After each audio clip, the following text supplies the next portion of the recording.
I hope you trad cons are paying attention.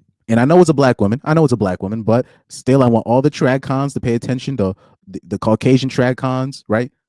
Because this is your woman is white women are gonna be doing this stuff too. Trust me, and it's already happening. But this is what ninjas have to go through right now. So right here, we're gonna have another woman, a quote unquote Christian woman, saying that most men aren't fit for marriage right now. And obviously, you can tell she's over 30 years old. She has a hair hat. Uh, you know what I'm saying? Face full of make. She kind of has like the spirit of Cynthia G kind of within her. She's trying to contain it, but she can't help it. She's got that spirit of Cynthia G within her. But anyways, let's hear her, how she's going to use the Bible, a story in the Bible, and how she's going to use the Bible and her anecdotal experience on why most men aren't fit for marriage and why she isn't married, even though she's in childless and she's over the age of 30. Okay, so I have to get ready for work, but I want to make this video really quickly because I heard a sermon on the book of Esther yesterday, and this is one of my favorite stories in the Bible, and this story really resonates with me. So Esther was a woman in the Bible. She had to seek favor with the king because I think her parents died. She prepared herself for 6 months to a year with the help of Mordecai, her uncle. Now, no one, has ever helped me to prepare for marriage, and I think I'm prepared for marriage. Like, I'm financially stable, I have a good head on my shoulders, I'm a Christian woman, and I intimidate a lot of men. So when I meet men, they're not living on their own. I am living on my own. They want to move in with me. They don't own a home, or they have like a roommate or something. They're not really kings, even though they probably consider themselves like kings. In the Bible, a king was someone of authority. Like today in modern society, that would be like a C-suite person overseeing a company, or a governor, a politician, or like the president. I'm not dating those type of men. I'm dating regular men. And people will like try to shade me because I'm 30 and not yet married, but it's not that no one doesn't want me. I don't want these men. I've been on like 20 dates a month in the last 6 months and blocked almost everyone after the first date. And these are men, they're all Christian, but they're between the ages of 35 and 40, and I'm 30. So they're not kings to me. As a woman that is looking for a king, if I'm Esther, I want to move into someone's palace. I don't want them moving into my home. I want to submit to my husband, and I want to respect him. Like the Bible says that, wives are supposed to submit to and respect their husbands. And a lot of women are single because the men are not fit for marriage, not the women. These men don't know how to provide or be husbands or like head of households. Okay, so I have to get ready for work, but I want to make this video really. Oh, Lord have mercy, man. They will never learn. they're never gonna get it, dog. By the way, people are like, man, why are you see more black men with white women nowadays? I mean, what do you why what do you think? Or you see more black dudes with Asians or whatever, Latinas, Indian bitches, but she doesn't get it. She just doesn't get it. I'm gonna replay the video, and she hangs herself many times. She hangs herself many times in this. I always say this: those Christian women, they a lot of them be the worst, dog.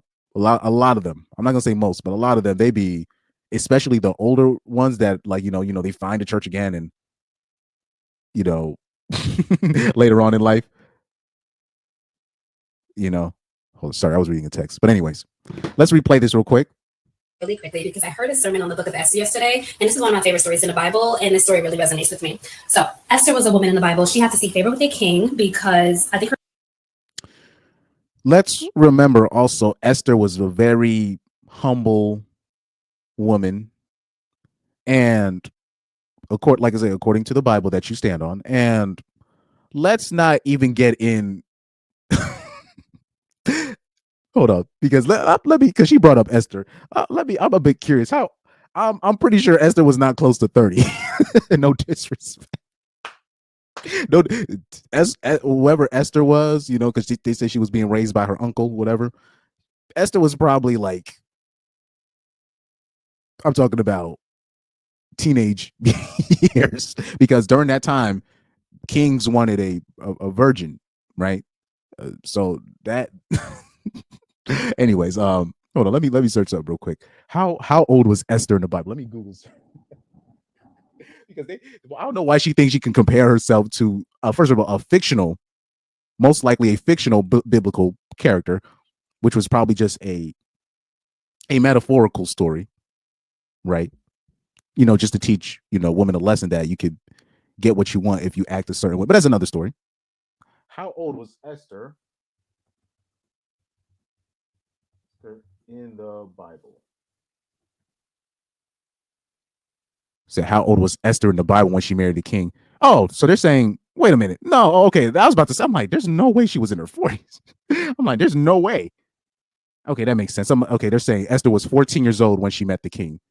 He was taken away with her beauty, so eventually made her his wife.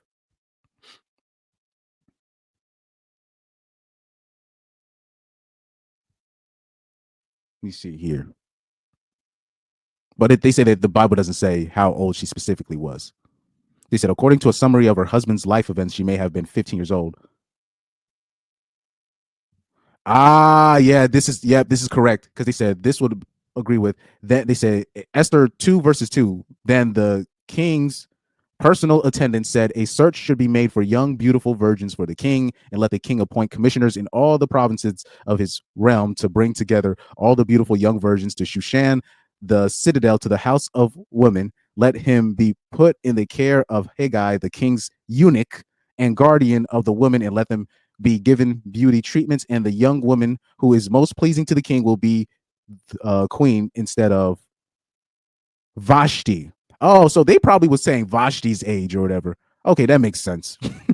The suggestion was pleasing to the king, and that is what he did. From Greek history books like the Greek historian Herodotus, as well as the internal evidence in Esther, Xerxes was born in 518 BC. He became king of Persia 485 BC at the age of 33. He deposed Queen Vashti in 483 BC when he was 36. Esther 1 verses 3. He had a war against Greece 484 70 BC when he was 39 43. He married Esther in 479 BC, Esther 216 when he was 40, when he had Haman killed 473 BC when he was 45, Esther 3:7. He was assassinated in 456 when he was 53, taken from whatever. But yeah, since she was part of that search, that means she could not be more than 20 years old. That makes sense, because I was like, what? I was like, they did not marry no 30, 40.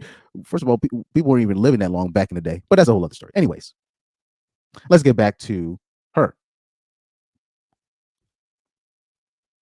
So she already kind of out of the equation because you in your 30s, but that's a whole other story. Her parents died. She prepared herself for 6 months to a year with the help of Mordecai, her uncle. Now, no one, has ever helped me to prepare for marriage, and I think I'm prepared for marriage. Like, I'm financially stable. I have a good head on my shoulders. I'm a Christian woman, and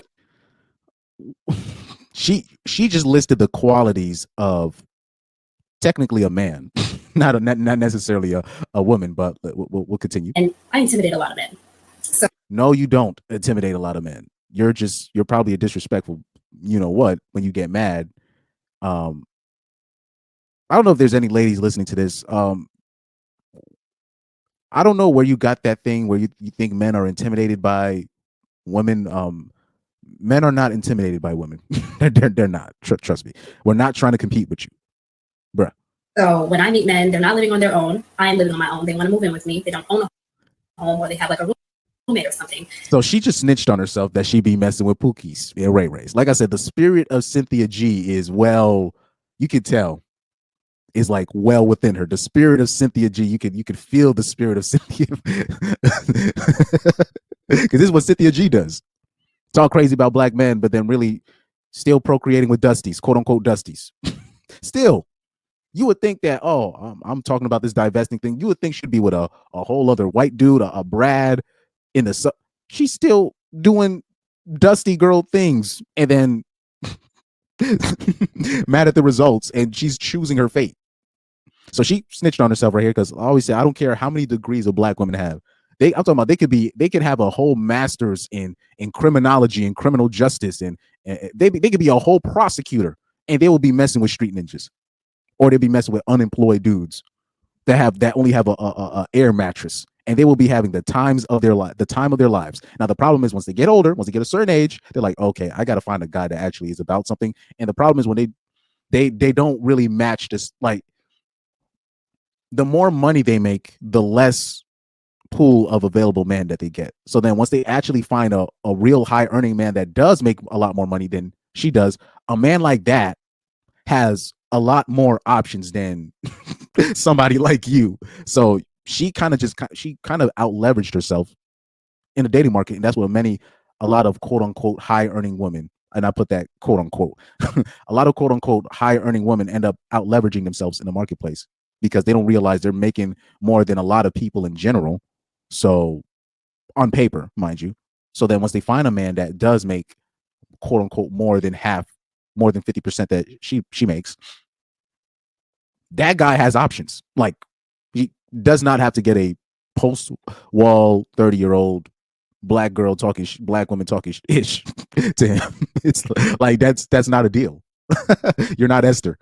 They're not really kings, even though they probably consider themselves like kings. In the Bible, a king was someone of authority. Like today in modern society, that would be like a So she thinks she deserves a king. Miss, that's up for the king to decide. That's not up to you to decide. You think Esther was coming up in there saying, I deserve a king? No, no. That's not how this works. C-suite person overseeing a company, or a governor, a politician, or like the president. I'm not dating those type of men. I'm dating regular men. And people will like try to shade me. I'm dating regular men. Bitch, you're a regular woman. What are you talking about? What are you talking about? I'm dating. You're an average bitch. Like you're already coming in there disingenuous with that whole. You're coming in basically because there's a problem when women date. If they're not, unfortunately, what happens is because women will get exposed to certain type of men, and if the man is not 6 foot whatever, making six figures and doing this, any man below that, in their mind, they feel like they're settling. So I'm talking about they could have probably had a stint where they were sleeping with like 2 athletes, right, in college, right? In her mind, if she finds a guy that's 6'1", does finance, but he's not the most muscular guy, quote unquote, in her mind, she's settling. That's, I always tell you, this is how it works with women. Women will be like, oh, I'm settling. So in her mind, settling is, okay, I'm gonna stop going after the superstar artist. I'm gonna go after the songwriter. That's in her mind settling. You know?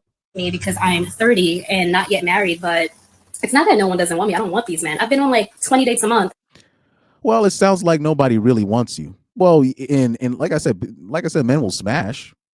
They'll use you for what you need to be used for, you know, because that's all you're really good for. But in terms of to say that, oh, you know, I don't want them. I didn't get fired. I quit. You know. In the last 6 months and blocked almost everyone after the first date. And these are men, they're all Christian, but they're between the ages of 35 and 40, and I'm 30. So they're not kings to me. As a woman that is looking for a king, if I'm Esther, I want to move into someone's palace. I don't want them. You're not Esther. Stop it. You're not Esther. And this whole thing about moving into a palace, first of all, I got to ask how much you make. We got to find that out. Hold on for a sec. We got to find that out. And goddamn, that forehead, Lord have mercy. Would make Rihanna blush. My God. Anyways. Oh, shit. Oh, man. Uh-oh. She said, my college roommate. Who your college roommate, miss? Oh, and she's married. I wonder why. She probably thinks she looks better than she probably thinks mind you, she probably thinks she looks better than her college roommate. White girl married, black girl not. Wonder why. They're never gonna do the never be like, they can never understand why. Never understand why. She can hide behind that whole Christianity all she wants to. She can hide behind that all she wants to. She's not going to be able to move forward until she realizes she's the problem. But I think by the time she realizes that she's the problem, she's going to be like 40 something. And it's going to be like way too late. It's going to be way too late in her case, in my opinion.